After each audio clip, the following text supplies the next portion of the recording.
Captain von Esson of the Sebastopol, Henry Lawson of his beauty, or stature, or color of hair I hadn't the slightest hint, but he comes to me as a little man, with a scrubby beard and a squint, with a heart somewhere if it wasn't he there, and an Irish terrier nose, with a bark or a yelp for his friends and his crew, and a bulldog good for his foes.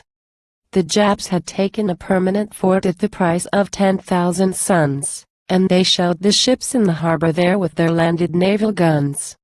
Through sandbags laid on the upper deck, the shells went through with a weld, and some, because of ballistic curve, out under the armored belt, till each was sunk that the Russians left, while the buildings reeled with the shock, save the last of the Russian ships of war, the Sebastopol, in dock.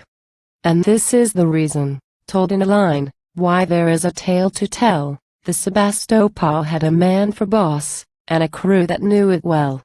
He roosted them out from the dens ashore, and they didn't engage in prayer, for dear men pray when the fight is done, and there wasn't a cheap man there.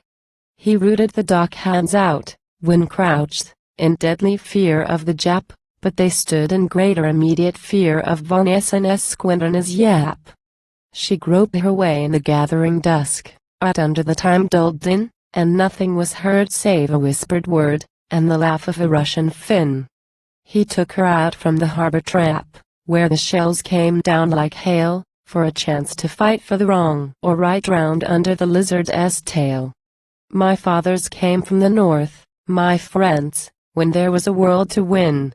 And something hints of the northern wolf in the laugh of a Russian Finn. A sailor he was, with gorilla arms, and a mighty, hairy chest. T was a laugh of love for his captain man, and a laugh of hate for the rest. There's neither the time nor the space to tell of the deeds that those Russians did. 3 days on the toppling lid of hell, like an ill-made cauldron's lid. The breathless pause ere the flashlight fell where the creeping foe was hid, the blood-streaked decks, and the grunt or yell, when the stricken slipped and slid.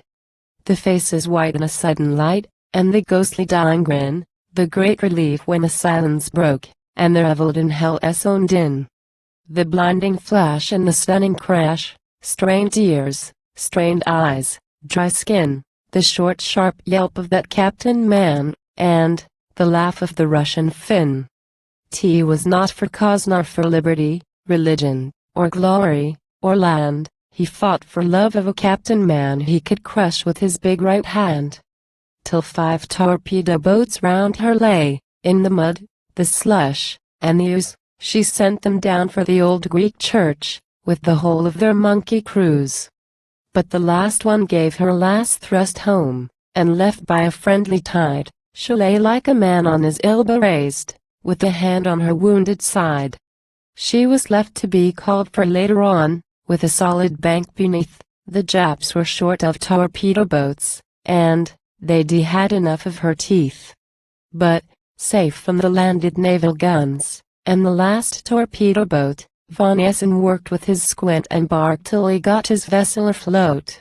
He demarked her a grave with his level eye where the open sea was fair, and he steered her out to the deep water, and he grimly sank her there. It's for a chance when a man of men must live the living lie, for a chance to live as a man might live, and die as a man might die. When one is a slave to paltry things in a life that never can change, it's for a cause, and a decent gun, and 100 rounds, and the range.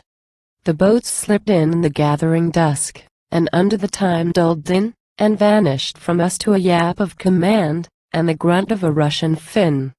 But somewhere down in a seaman's den, maybe, perhaps within hail, there's a drunken rabble of sailor men, and a Finn that tells a tale.